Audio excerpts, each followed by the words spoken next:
The next one, factor cost, basic prices and market prices. అంటే factor cost and basic prices and market prices అంటే మనం ఇంతకు ముందే చెప్పాం. మార్కెట్ ప్రైసెస్ అంటే ఇంక్లూడింగ్ ఆల్ ట్యాక్సెస్ అనేటటువంటిది. ఫ్యాక్టర్ కాస్ట్ బేసిక్ ప్రైసెస్ అంటే ఒక వస్తువు ఉత్పత్తి కావడానికి కావాల్సినటువంటి అన్నిటికీ ఆ ధరలను నిర్ణయించిన తర్వాత ఆ వస్తువు ఉత్పత్తి కావడానికి అయ్యేటటువంటి ఖర్చుని మనం ఫ్యాక్టర్ కాస్ట్గా ఇక్కడ చెప్పడం జరుగుతుంది. సో ఈ విధంగా మన ఇండియాలో ఇక్కడ ఉండేటటువంటి నెక్స్ట్ వన్ ఇక్కడ ఉండేటటువంటి నేషనల్ డిస్పోజబుల్ ఇన్కమ్ అనేటటువంటిది, ప్రైవేట్ ఇన్కమ్ అనేటటువంటిది, పర్సనల్ ఇన్కమ్ అనేటటువంటిది, అన్డిస్ట్రిబ్యూటెడ్ ప్రాఫిట్స్ అనేటటువంటిది మనకి ఇక్కడికి రావడం జరుగుతుంది. ఇక్కడ ఉండేటటువంటి ఎన్ఎన్పిఎఫ్సి అనేటటువంటి దాన్ని మనం ఇక్కడ ఏమని చెప్తున్నాము, net national product factor cost అనేటటువంటిది నేషనల్ ఇన్కమ్ గా మనం ఇక్కడ తీసుకొని రావడం జరుగుతుంది అని అంటున్నాం. ఈ నేషనల్ ఇన్కమ్ అనేటటువంటిది మనం స్మాలర్ కేటగిరీస్ లోకి తీసుకొని వచ్చి ఇండివిజువల్ గా వచ్చేటటువంటి అమౌంట్ ను మనం ఏమని చెప్తామంటే పర్సనల్ ఇన్కమ్ అనేటటువంటి ఇన్కమ్ ఇక్కడికి తీసుకొని రావడం జరుగుతుంది. ఇది ఎలా జరుగుతుంది అని అంటే ఇప్పుడు ఒకసారి చూద్దాం. ఇక్కడ అన్డిస్ట్రిబ్యూటెడ్ ప్రాఫిట్స్ అనేటటువంటిది కూడా వస్తుంది. అన్డిస్ట్రిబ్యూటెడ్ ప్రాఫిట్స్ అంటే ఫర్ ఎగ్జాంపుల్ ఎక్స్ అనేటటువంటి ఆర్గనైజేషన్ అనేటటువంటిది ఇక్కడ ఉంది.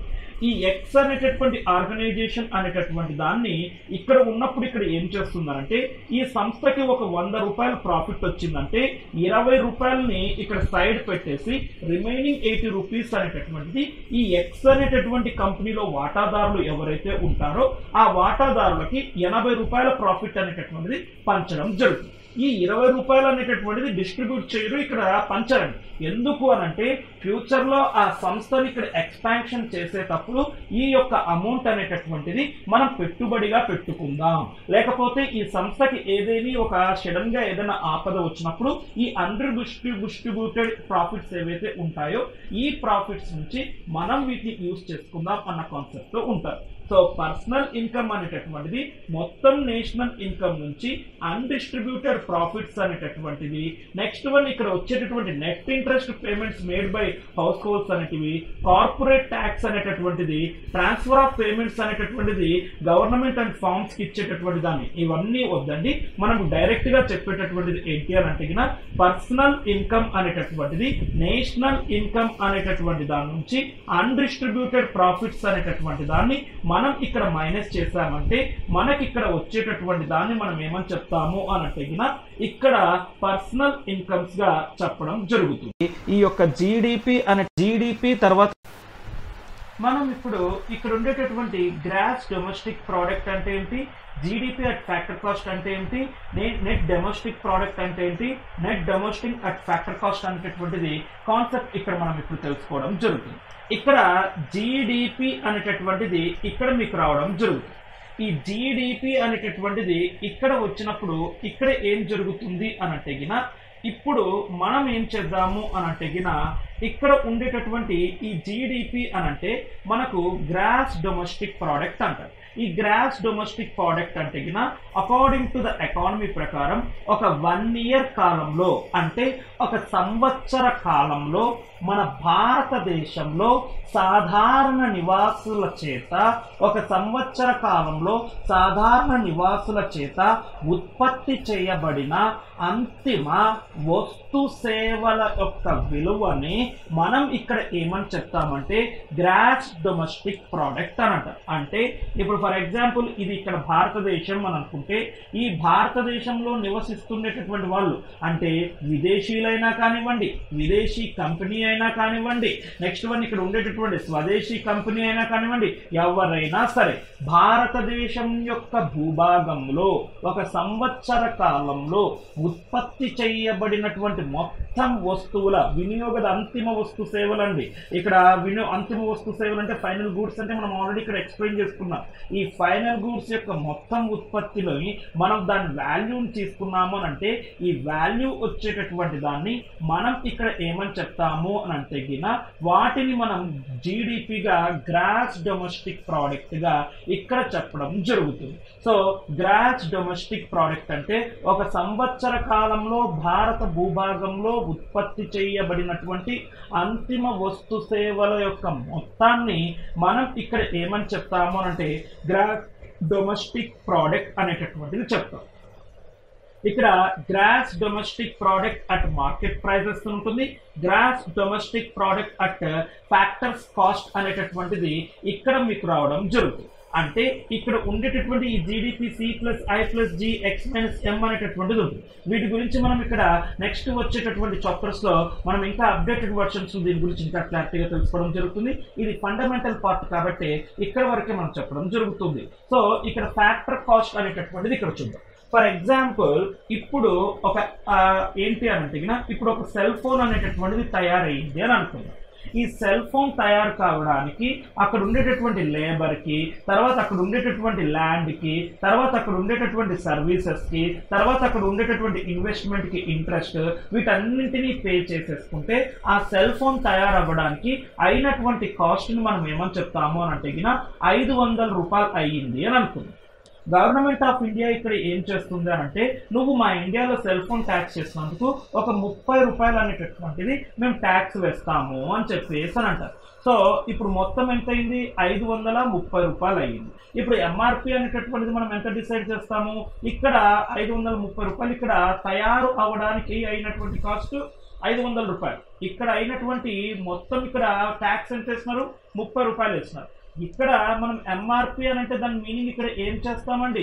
బ్రాకెట్ లో ఇన్క్లూడింగ్ ఆల్ ట్యాక్సెస్ అని రాస్తాం. ఇక్కడ మనం ఏం రాస్తాం? ఇక్కడ ఒక 100 రూపాయలు ప్రాఫిట్ గా పెట్టుకుందాం. అంటే మొత్తం ఇక్కడ సెల్ ఫోన్ ఎంత అవుతుంది? 500 100 + 30 630 రూపాయలు అవుతుంది. దీన్నే మనం మార్కెట్ ప్రైస్ గా డిసైడ్ చేసేయడం జరుగుతుంది. అంటే జీడిపి అనేటటువంటిది మనం తీసుకున్నప్పుడు ఒక సంవత్సర కాలంలో భారతదేశంలో ఉత్పత్తి చేయబడినటువంటి అంతిమ వస్తు సేవలు అనేటటువంటి యొక్క విలువని మనం ఇక్కడ జీడిపిగా తీసుకుంటాం. ఇక్కడ మార్కెట్ ప్రైస్ ఎంత ఉంది? 630. అంటే ఇక్కడ జీడిపి క్యాల్కులేట్ చేసేటప్పుడు ఈ సెల్ ఫోన్ ను కూడా క్యాల్కులేట్ చేస్తారు. ఎందుకంటే ఇది భారతదేశంలో తయారైంది కాబట్టి ఇది 630 ఒక 100 సెల్ ఫోన్లు యాడ్ అయినాయి అని చెప్పేసి ఇక్కడ ఆ అమౌంట్ ఇక్కడ జీడిపి క్యాల్కులేషన్ లోకి వాళ్ళు ఇక్కడ తీసుకోవడం జరుగుతుంది. దీన్ని మనం జీడిపి అనేటటువంటిది చెప్తాం. అంటే ఇది మార్కెట్ ప్రైజెస్, ఎంపీ అంటే మార్కెట్ ప్రైజెస్ లో ఇలా వచ్చింది అని చెప్తాం. నెక్స్ట్ ఇక్కడ ఏంటి? జీడిపి అట్ ఫ్యాక్టర్ కాస్ట్ అనేటటువంటిది వస్తుంది. ఫ్యాక్టర్ కాస్ట్ అని అంటే ఇక్కడ ఉండేటటువంటి ట్యాక్సెస్, తర్వాత ఇక్కడ వచ్చేటటువంటి ప్రాఫిట్, వీటన్నింటినీ మనం మైనస్ చేసేస్తాం. మైనస్ చేసేసి ఇక్కడ వచ్చినటువంటి దాన్నే మనం ఫ్యాక్టర్ కాస్ట్ అనేటటువంటిది ఇక్కడ చెప్పడం జరుగుతుంది. సో ఇక్కడ జీడిపి అట్ ఫ్యాక్టర్ కాస్ట్ అంటే GDP factor cost GDP market prices లో నుంచి మైనస్ నెట్ ఇండైరెక్ట్ ట్యాక్సెస్ అనేటటువంటిది ఇక్కడ తీసివేయడం జరుగుతుంది. అంటే ఇప్పుడు ఇంతకు ముందే చెప్పుకున్నాం మనం ఇక్కడ జీడిపి మార్కెట్ ప్రైజెస్ అంటే ఎంఆర్పి రేట్ ఎంత ఉంది? 630 ఉంది కాబట్టి ఈ 630తో క్యాల్కులేట్ చేస్తాం. ఇప్పుడు మనం ఇక్కడ జీడిపి ఫ్యాక్టర్ కాస్ట్ అంటే మైనస్ నెట్ ఇండైరెక్ట్ ట్యాక్సెస్ ని ఇక్కడ తీసేస్తున్నాం. అంటే ఇక్కడ కేవలం 500 రూపాయలనే వాళ్ళు జీడిపి క్యాల్కులేషన్ లోకి తీసేసుకుంటారు వాళ్ళు. అంటే జీడిపిని క్యాల్కులేట్ చేసేటప్పుడు ఇక్కడ ఫ్యాక్టర్ కాస్ట్ లో ఒకటి ఉంటుంది, జీడిపి క్యాల్కులేట్ చేసేటప్పుడు ఫ్యాక్టర్ మార్కెట్ ప్రైజెస్ లో ఉంటుంది. అంటే ఈ సెల్ ఫోన్ ని మనం ఇక్కడ తయారవ్వడానికి ఎంత అయితే మనకు ఇక్కడ ఫ్యాక్టర్ కాస్ట్ అవుతుందో, ఉత్పత్తి కారకాల ధర ఎంతైతే ఉంటుందో వాటిని క్యాల్కులేట్ చేసినామంటే జీడిపి ఫ్యాక్టర్ కాస్ట్ అని చెప్పేసి అంటారు. ఇక్కడ జీడిపి మార్కెట్ ప్రైస్ అంటే ఇక్కడ మార్కెట్ ప్రైస్ లో ఉంటుంది. ఇక్కడ జీడిపి ఫ్యాక్టర్ కాస్ట్ అన్నా జీడిపి మార్కెట్ ప్రైస్ అన్నా రెండూ ఒకటే అండి. ఒక సంవత్సర కాలంలో ఉత్పత్తి అయినటువంటి భారతదేశ భూభాగంలో ఒక సంవత్సర కాలంలో ఉత్పత్తి చేయబడినటువంటి అంతిమ వస్తు సేవల యొక్క మొత్తాన్ని మనం ఇక్కడ ఉండేటటువంటి దాన్ని జీడిపిగా తీసుకోవడం జరుగుతుంది. కానీ ఇక్కడ గణన చేసేటప్పుడు సెల్ ఫోన్ జీడిపి అనేటటువంటి తీసుకుంటే మార్కెట్ ప్రైస్ లో ఒక రేట్ తీసుకుంటాం, అది జీడిపి ఎంపీ అయిపోతుంది, మార్కెట్ ప్రైజెస్ అవుతుంది. అదే ఫ్యాక్టర్ కాస్ట్ లో తీసుకున్నామంటే అదే సెల్ ఫోన్ ప్రైస్ ఇక్కడ మారిపోతుంది. అంటే ద నంబర్ ఆఫ్ ప్రోడక్ట్స్ రెండిట్లోనూ ఒకటే ఉంటుంది, but the value of products రెండిట్లోకి ఇక్కడ డిఫర్ అనేటటువంటిది అయిపోవడం జరుగుతుంది అని అంటారు. దీన్ని మనం ఏమంటామంటే జీడిపి ఫ్యాక్టర్ కాస్ట్ అనేటటువంటిది ఇక్కడ చెప్పడం జరుగుతుంది. ద నెక్స్ట్ వన్ ఏంటి అని అంటే net domestic product at market prices అని అంటారు. ఇంతకు ముందే మనం ఇక్కడ నెట్ అనేటటువంటిది ఇక్కడ తీసుకోవడం జరిగింది. ఇక్కడ ఏంటి అని అంటే కొన్ని ప్రోడక్ట్స్ అనేటటువంటివి మనం నెక్స్ట్ ఇయర్ కి వెళ్ళినప్పుడు అవి తరుగుదల అనేటటువంటిది రావడం జరుగుతుంది. మనం వాటిని డిప్రిసియేషన్ అనేటటువంటి కాన్సెప్ట్ ఇక్కడ చెప్పడం జరుగుతుంది అని అన్నా. సో ఇక్కడ నేను చెప్పేది ఏంటి అని అంటే GDP net domestic product at market prices అని అంటే జీడిపి అనేటటువంటి మార్కెట్ ప్రైజెస్ లో నుంచి డిప్రిసియేషన్ అనేటటువంటి దాన్ని మనం ఇక్కడ తీసివేయడం జరిగింది అని అంటే దానిని మనం ఏమని చెప్తాము అని అంటే net domestic product at market prices అనేటటువంటిది ఇక్కడ మనం చెప్పడం జరుగుతుంది.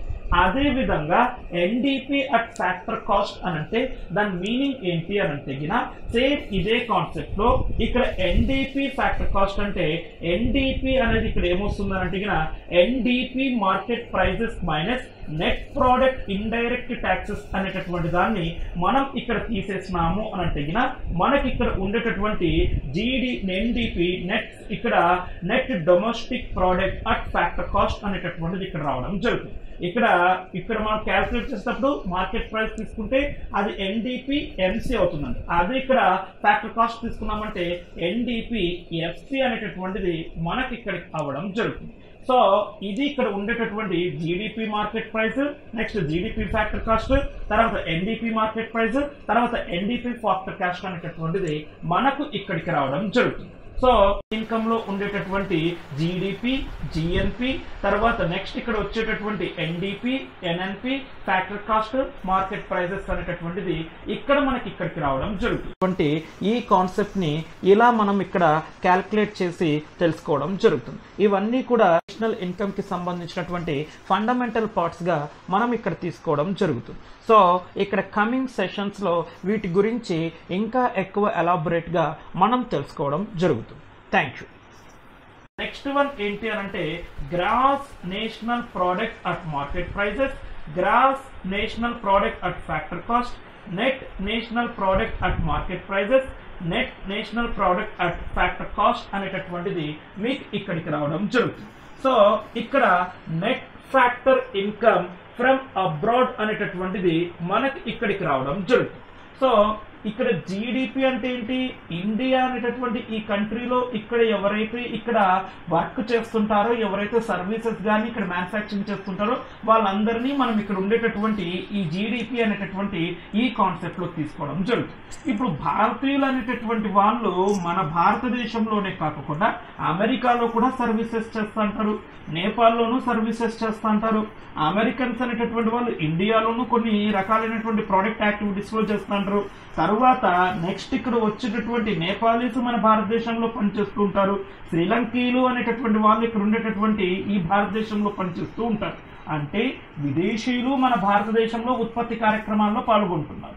అదేవిధంగా మన భారతీయులు కూడా వేరే దేశాల్లో ఇక్కడ ఉత్పత్తి కార్యక్రమాల్లో పాల్గొంటున్నారు.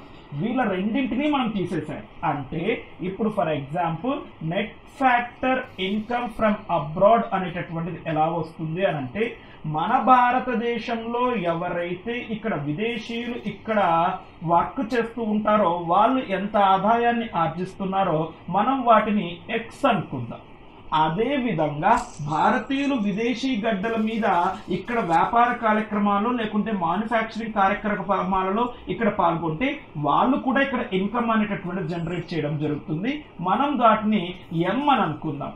ఈ రెండింటి మధ్య తేడా ఎక్స్ మైనస్ ఎం అనేటటువంటి. ఒకవేళ విదేశీయులే ఇక్కడ ఎక్కువగా పార్టిసిపేట్ అయిపోయి ఇక్కడ ఉండేటువంటి మన భారతీయులు ఇక్కడ తక్కువగా ఉన్నారు అని అనుకుందాం. అప్పుడు ఇది ఏమవుతుంది అని అంటే ఇక్కడ ఉండేటటువంటిది ఇది నెగటివ్ గా రావడం జరుగుతుంది. అదే మన భారతదేశంలో ఉండేటటువంటి వాళ్ళు ఎక్కువగా ఇక్కడ పార్టిసిపేట్ అవుతున్నారు, మన ఇండియాలో ఇక్కడ తక్కువగా ఉన్నారు అని అంటే ఇక్కడ అది పాజిటివ్ గా ఎక్కువగా రావడం జరుగుతుంది. సో ఇలా నెట్ ఫ్యాక్టర్ ఇన్కమ్ అనేటటువంటిది ఇక్కడ ఇతర దేశాల్లో ఇక్కడ మన భారతీయుల యొక్క సంఖ్య, అదేవిధంగా మన భారతదేశంలో ఉండేటటువంటి విదేశీయుల యొక్క సంఖ్య తేడా అనేటటువంటి దానిని ఇక్కడ ఉండేటటువంటి జీడిపి అనేటటువంటి దానికి మనం యాడ్ చేశాము అని అనుకుంటే అది ఇక్కడ ఉండేటటువంటి gross national product at market prices అని అంటారు. ఇక్కడ జీడిపి ఇక్కడ కన్ఫ్యూజ్ అవ్వకండి. ఇక్కడ జీడిపి అనేటటువంటిది మనం ఇక్కడ తీసుకున్నాము అని అంటే ఏం జరుగుతుంది, గ్రాస్ డొమెస్టిక్ ప్రోడక్ట్ తీసుకుంటే భారతదేశం యొక్క భూభాగంలో మాత్రమే ఇక్కడ మ్యానుఫ్యాక్చరింగ్ యాక్టివిటీస్. అదే ఇక్కడ గ్రాస్ నేషనల్ ప్రోడక్ట్ జిఎన్పి అనేటటువంటిది మనం తీసుకున్నామంటే భారతదేశంలో ఉండేటటువంటి భూభాగంలోనే కాకుండా మన భారతీయులు ఇక్కడేమో జీడిపిలో ప్లేస్ ని మనం ఇక్కడ బేస్ చేస్తున్నాం. అది ఇక్కడ జిఎన్పిలో మనం ఇక్కడ ప్లేస్ ని బేస్ చేసుకోవట్లేదు, పర్సన్ అనేటటువంటి పర్సన్ ఎక్కడ ఉన్నాడు అనేటువంటి పర్సన్ ని బేస్ చేసుకుంటున్నాం. సో ఈ భారతీయుడు అనేటువంటి కాన్సెప్ట్ ఇక్కడ తీసుకొని రావడం జరుగుతుంది. వాటిని మనం ఇక్కడ ఏమని చెప్తాము అని అంటే జీడిపి అట్ మార్కెట్ ప్రైసెస్ అని చెప్పేసి ఇక్కడ చెప్పడం జరుగుతుంది. సో ఇది ఇక్కడ ఉండేటటువంటి మార్కెట్ ప్రైస్. నెక్స్ట్ ఇక్కడ జిఎన్పి అట్ ఫ్యాక్టర్ కాస్ట్ అనేటటువంటి కాన్సెప్ట్ కూడా ఇక్కడ రావడం జరుగుతుంది. ఇక్కడ వచ్చేటటువంటి జిఎన్పి అట్ ఫ్యాక్టర్ కాస్ట్ అంటే ఇంతకు ముందు చెప్పినట్లే ఇక్కడ ఉండేటటువంటి జీడిపి అనేటటువంటిది ఫ్యాక్టర్ కాస్ట్ అనేటటువంటిది ఎలా వచ్చింది, జీడిపి అనేటటువంటి మార్కెట్ ప్రైస్ నుంచి ఇక్కడ వచ్చేటటువంటి ఇండైరెక్ట్ ట్యాక్సెస్ ఏవైతే వస్తాయో వాటిని మనం ఇక్కడ జీడిపిఎఫ్సి అంటాం. సేమ్ ఇదే కాన్సెప్ట్ ని ఇక్కడ కూడా అప్లై చేయండి. ఇక్కడ ఉండేటటువంటి ఎన్ఎన్పి అనేటటువంటిది, జిఎన్పి అనేటటువంటిది, ఎఫ్సి అనేటటువంటిది ఎలా వస్తుంది అని అంటే ఇక్కడ వచ్చేటటువంటి ఇన్కమ్ ట్యాక్స్ ఇండైరెక్ట్ ట్యాక్స్ అనేటటువంటిది, ప్రోడక్ట్ ట్యాక్సెస్ అనేటటువంటివి మొత్తం ట్యాక్సెస్ ని మైనస్ చేస్తే ఆ యొక్క ఫ్యాక్టర్ కాస్ట్ అనేటటువంటిది రావడం జరుగుతుంది. దాన్ని మనం ఇక్కడ ఉండేటటువంటి జిఎన్పి అట్ ఫ్యాక్టర్ కాస్ట్ అనేటటువంటిది ఇక్కడ చెప్పడం జరుగుతుంది. సో నెక్స్ట్ వన్ ఏంటి అని అంటే net national product at market prices అంటే జిఎన్పి మార్కెట్ ప్రైజెస్ నుంచి డిప్రిసియేషన్ అనేటటువంటిది మనం ఇక్కడ తీసేసినాము అని అంటే వీటికి మనం ఇక్కడ యాడ్ అయ్యేటటువంటిదే మనం ఇక్కడ ఉండేటటువంటి ఎన్ఎన్పి అట్ మార్కెట్ ప్రైజెస్ అనేటటువంటిది ఇక్కడ మనం ఇక్కడ చెప్పడం జరుగుతుంది.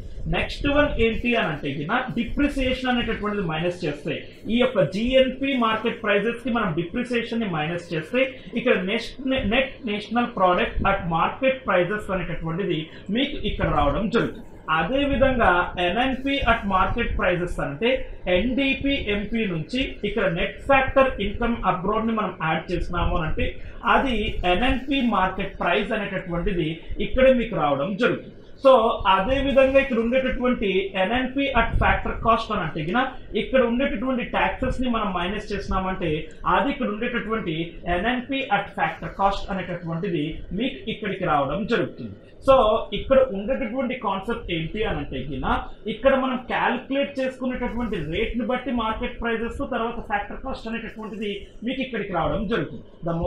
ద మోస్ట్ ఇంపార్టెంట్ ఏంటి అని అంటే ఎన్ఎన్పి అట్ ఫ్యాక్టర్ కాస్ట్ ఏదైతే ఉంటుందో వాటిని మనం ఇక్కడ ఏమని చెప్తామనంటే నేషనల్ ఇన్కమ్, జాతీయ ఆదాయం అని అంటారు. ఇది 2017 గ్రూప్ 2 మెయిన్స్ క్వశ్చన్ లో వచ్చినటువంటి క్వశ్చన్ అండి. సో ఇక్కడ ఉండేటటువంటి ఎన్ఎన్పి అట్ ఫ్యాక్టర్ కాస్ట్ అనేటటువంటి దాన్ని మనం ఏ విధంగా పిలుస్తాము అని అంటే ఎన్ఎన్పి అట్ ఫ్యాక్టర్ కాస్ట్ అనేటటువంటిది ఇక్కడ ఉన్నటువంటి దాన్ని మనం ఇక్కడ జాతీయ ఆదాయంగా పిలవడం జరుగుతుంది. జీవీఏ అట్ మార్కెట్ ప్రైజెస్ అన్నా జీడిపి అట్ మార్కెట్ ప్రైజెస్ అన్నా రెండు ఒకే అవ్వడం జరుగుతుంది. అదే విధంగా జీవీఏ అట్ బేసిక్ ప్రైజెస్ అంటే జీవీఏ మార్కెట్ ప్రైజెస్ నుంచి నెట్ ప్రోడక్ట్ ట్యాక్సెస్ అనేటటువంటిది మనం ఇక్కడ మైనస్ చేస్తే వచ్చేటటువంటిదే ఇక్కడ జీవీఏ అట్ బేసిక్ ప్రైజెస్ అనేటటువంటిది రావడం జరుగుతుంది. Next one GVA at factor cost అనేటటువంటిది ఎలా వస్తుందంటే జీవీఏ అట్ బేసిక్ ప్రైజెస్ నుంచి నెట్ ప్రొడక్షన్ ట్యాక్సెస్ అనేటటువంటిది మనం మైనస్ చేస్తే వచ్చేటటువంటిది జీవీఏ అట్ ఫ్యాక్టర్ కాస్ట్ అనేటటువంటిది రావడం జరుగుతుంది. సో ఇది ఇక్కడ ఉండేటటువంటి ఈ యొక్క కొన్ని మెథడ్స్ అనేటటువంటివి కూడా ఉన్నాయి. ఆ మెథడ్స్ ఏంటో మనం ఇప్పుడు తెలుసుకుందాం. ఇప్పుడు మనం ఇక్కడ ఉండేటటువంటి నామినల్ జీడిపి, రియల్ జీడిపి అనేటటువంటిది చూద్దాం. ఇప్పుడు ఫర్ ఎగ్జాంపుల్ 2000 అనేటటువంటి ఇయర్లో ఇక్కడ ఏం జరుగుతుంది అని అంటే ఇక్కడ ఉండేటటువంటి 100 యూనిట్లు ఒక 100 పెన్స్ అనేటటువంటివి ఇక్కడ మ్యానుఫ్యాక్చరింగ్ అయింది అని అనుకుందాం. ఒక పెన్ కాస్ట్ 3 రూపాయలు అనుకుందాం. అప్పుడు జీడిపిగా మనము ఎంత అవుతుందంటే 100 × 3 300 రూపాయలుగా అవుతుంది. ఇప్పుడు 2001గా వెళ్దాం. ఇప్పుడు సేమ్ అదే 100 యూనిట్సే తయారైతుంది. ఇప్పుడు మనం ఒక పెన్ కాస్ట్ 4 రూపాయలుగా ఉంది. అప్పుడు 100 × 4 400 రూపాయలుగా అవుతుంది. అంటే టోటల్ ఇక్కడ ఎంత అవుతుంది అని అంటే 400 రూపీస్ అనేటటువంటిది ఇక్కడ అవ్వడం జరుగుతుంది. ఇక్కడ ఒకసారి బాగా గమనించండి, మనకు ఇక్కడ 100 రూపీస్, అక్కడ 100 పెన్స్ తయారు చేసినాం, ఇక్కడ మనం 100 పెన్సే తయారు చేసినాం. ఇక్కడ 100 పెన్స్, ఇక్కడ 100 పెన్స్ తయారు చేసిన జీడిపి వాల్యూ ఇక్కడ 300 ఉంది, ఇక్కడ 400 ఉంది. దీనికి కారణం ఏంటి? ప్రైస్ అనేటటువంటిది పెరిగింది తప్ప క్వాంటిటీ ఆఫ్ ది ప్రోడక్ట్స్ అనేటటువంటిది ఇక్కడ పెరగలేదు అని చెప్పచ్చు. సో ఇక్కడ క్వాంటిటీ ఆఫ్ ది ప్రోడక్ట్స్ అనేటటువంటిది మనకి ఇక్కడ పెరగలేదు కాబట్టి జీడిపి అనేటటువంటిది ఒక సంవత్సరానికి ఇంకొక సంవత్సరానికి కంపారిజన్ చేసుకున్నప్పుడు రేట్స్ పెరిగినంత మాత్రాన ఆ యొక్క దేశంలో ఉత్పత్తి పెరిగింది అనేటటువంటి కాన్సెప్ట్ని మనం ఇక్కడ తెలుసుకోకూడదు, ఇలా చెప్పకూడదు. సో దీన్ని మనం నిరోధించడానికే మన భారతీయులు ఏం చేశారు, మన భారతదేశంలో ఏం చేస్తారంటే ఇక్కడ బేస్ ప్రైజెస్ అనేటటువంటి దాన్ని తీసుకొస్తారు. బేస్ ప్రైజెస్ అనే దాన్ని ఒక బేస్ ఇయర్ని తీసుకుంటారు. అంటే ఒక సంవత్సర కాలంలో హెచ్చు తగ్గులు లేకోకుండా ఉండేటటువంటి ఇయర్ ఏదైతే ఉంటుందో ఆ బేస్ ప్రైజ్ని తీసుకుంటారు. ఇక్కడ 2000లో ఎన్ని వస్తువులు ఉత్పత్తి అయినాయో ఆ యొక్క వస్తువు యొక్క ఉత్పత్తి ఆ సంవత్సరం యొక్క ధర కాకుండా ఆ యొక్క బేస్ ప్రైస్గా ఏ ఇయర్లో తీసుకుంటారో ఆ ఇయర్లో ఉండేటటువంటి ధరతో తీసుకుంటారు. అదేవిధంగా 2001 అనేటటువంటి ఇయర్లో కూడా ఇక్కడ ఈ బేస్ ప్రైస్ ఇండెక్స్లో ఏ విధంగా వస్తుందో ఆ యొక్క ధరని ఇక్కడ తీసుకుంటారు. అంటే ఇప్పుడు ఫర్ ఎగ్జాంపుల్ 2001 ఉంది, ఇక్కడ 1998 అనేటటువంటి దాన్ని బేస్ ఇయర్గా తీసుకుందాం. ఇక్కడ బేస్ ఇయర్గా ఇక్కడ పెన్ కాస్ట్ అనేటటువంటిది ₹2 ఉందనుకుందాం. 2000లో జీడిపిని క్యాలిక్యులేట్ చేయడానికి ఒక పెన్ కాస్ట్ని ₹2గా తీసుకుంటారు. అదేవిధంగా 2001లో పెన్ కాస్ట్ని క్యాలిక్యులేట్ చేయడానికి ఇక్కడ ₹2నే తీసుకుంటారు. అలా బేస్ ఇయర్ అనేటటువంటిది మారుతూ ఉంటుందండి. సో ఇక్కడ ఉండేటటువంటి సెంట్రల్ స్టాటిస్టిక్ ఆర్గనైజేషన్ CSO అనేటటువంటిది బేస్ ఇయర్ అనేటటువంటిది అక్కడ వచ్చేటటువంటి చేంజెస్ని బట్టి చెప్తారు. ఇక్కడ మనము కరెంట్ ప్రైజెస్తో తయారు చేసినటువంటి జీడిపిని మనం ఏమని చెప్తాము అని అంటే రియల్ జీడిపి అని అంటాం. అదే ఇక్కడ బేస్ ప్రైజెస్తో తయారు చేసినటువంటి దాన్ని నామినల్ జీడిపి అని అంటాం. ఈ రెండింటి మధ్య ఉండేటటువంటి రేషియోని మనం ఏమని చెప్తాము అని అంటే జీడిపి డిఫ్లేటర్ అనేటటువంటి కాన్సెప్ట్ని ఇక్కడ మనం చెప్పడం జరుగుతుంది. సో ఇది ఇక్కడ ఉండేటటువంటి nominal GDP, real GDP, GDP deflator అనేటటువంటిది మనకి ఇక్కడికి క్యాలిక్యులేట్ చేయడానికి జరుగుతుంది. ద నెక్స్ట్ వన్ ఏంటి అని అంటే జీడిపి వెల్ఫేర్ అనేటటువంటి కాన్సెప్ట్ వస్తుంది. ఈ జీడిపి అనేటటువంటిది గ్రోత్ రేట్లోకి పెరుగుతుంది. అంటే ఒక సంవత్సరం యొక్క జీడిపి నెక్స్ట్ ఇంకొక సంవత్సరం యొక్క జీడిపి అనేటటువంటిది కంపారిజన్ చేసుకుంటే ఇక్కడ పెరుగుతూ పోతూ ఉంది అని అంటే ఎంటైర్ ఇక్కడ ఉండేటటువంటి పబ్లిక్ అనేటటువంటి యొక్క ఇన్కమ్ పెరిగిపోయింది, ఆ యొక్క కంట్రీ డెవలప్మెంట్ అయ్యింది అనేటటువంటి కాన్సెప్ట్ని మనం ఇక్కడ చెప్పకూడదు. ఇక్కడ డిస్ట్రిబ్యూషన్ ఆఫ్ ది జీడిపి అనేటటువంటిది యూనిఫామ్గా జరగదండి. ఇప్పుడు ఫర్ ఎగ్జాంపుల్ మనకు 30 కోట్ల జీడిపి ఉంది అనుకుందాం, తర్వాత 40 crores జీడిపి అయింది అని అనుకుందాం. ఇక్కడ జీడిపి అనేటటువంటిది పెరిగినంత మాత్రాన వస్తు ఉత్పత్తి పెరుగుతుంది. దాని నుంచి వచ్చినటువంటి బెనిఫిట్ అనేటటువంటిది స్మాల్ పోర్షన్ వరకు మాత్రమే ఇది కేంద్రీకృతం అయి ఉంటుంది. అందరికీ కూడా ఇది డెవలప్మెంట్ అవ్వదు అనేటటువంటి కాన్సెప్ట్ ఇక్కడ మనకు చెప్పడం జరుగుతుంది. మనం నెక్స్ట్ వన్ ఏంటి అని అంటే ఇక్కడ నాట్ మానిటరీ ఎక్స్చేంజెస్ అనేటటువంటిది రావడం జరుగుతుంది. ఇక్కడ కొన్ని యాక్టివిటీస్ని మనం జీడిపి క్యాలిక్యులేషన్లోకి ఇక్కడ మనము చెయ్యమండి. ప్రతి ఒక్క సేవని ప్రతి ఒక్క వస్తువుని మనం ఇక్కడ ఉండేటటువంటి ధరతో నిర్ణయించలేం. ఫర్ ఎగ్జాంపుల్ ఇక్కడ ఉండేటటువంటి ఉమెన్ అనేటటువంటి వాళ్ళు ఇక్కడ ఉండేటటువంటి హౌసెస్లో మనకు మన మదర్స్ కొన్ని రకాలైనటువంటి సర్వీసెస్ని అంటే చిన్నపిల్లల్ని కేర్ తీసుకోవడం కానీ, ఇంట్లో ఉండేటటువంటి వృద్ధుల్ని కేర్ చేయడం కానీ, మనకు వంట చేయడం కానీ ఇవన్నీ సర్వీసెస్ ఇస్తూ ఉంటారు కదండి. ఈ సర్వీసెస్ని మనం ఇక్కడ ఉండేటటువంటి జీడిపిలో మనం క్యాలిక్యులేట్ చేయాలి. ఇక్కడ ఎక్స్టర్నాలిటీస్ అనేటటువంటిది కూడా ఇక్కడ రావడం జరుగుతుంది. ఇక్కడ ఎక్స్టర్నాలిటీస్ అనేటటువంటిది ఎలా వస్తుందంటే ఫర్ ఎగ్జాంపుల్ ఇప్పుడు ఏం జరుగుతుందంటే ఈ జీడిపి అనేటటువంటిది మనం ఇక్కడ ఇలా చేసాము అని అనుకుందాం. ఈ జీడిపి అనేటటువంటిది ఇలా వచ్చిన తర్వాత ఏం జరుగుతుందంటే ఒక ఆయిల్ రిఫైనరీ అనేటటువంటిది ఉంటుంది. ఈ ఆయిల్ రిఫైనరీ అనేటటువంటిది క్రూడ్ ఆయిల్ అనేటటువంటిది మాత్రమే తీసుకొని వస్తుంది. ఇక్కడ ఈ క్రూడ్ ఆయిల్ అనేటటువంటిది వేరే కంట్రీకి ఇక్కడ ఎక్స్పోర్ట్ చేయడం జరుగుతుంది. మనం జీడిపిని క్యాలిక్యులేట్ చేసేటప్పుడు ఇక్కడ ఏదైతే ఇక్కడ ఆయిల్ వస్తుందో ఆ ఆయిల్ని మాత్రమే తీసుకుంటాం, కానీ ఈ క్రూడ్ ఆయిల్ అనేటటువంటి దాన్ని మనం కన్సిడర్ చేయం. నెక్స్ట్ వన్ ఏంటి అని అంటే ఇది కొన్ని రివర్స్ అనేటటువంటి దాన్ని పొల్యూషన్ అనేటటువంటిది వస్తుంది. ఆ రివర్ ఏరియా అనేటటువంటి దాన్ని కంటామినేట్ అనేటటువంటిది చేయడం జరుగుతుంది. వీటన్నింటినీ మనం జీడిపిలో క్యాలిక్యులేట్ చేయము.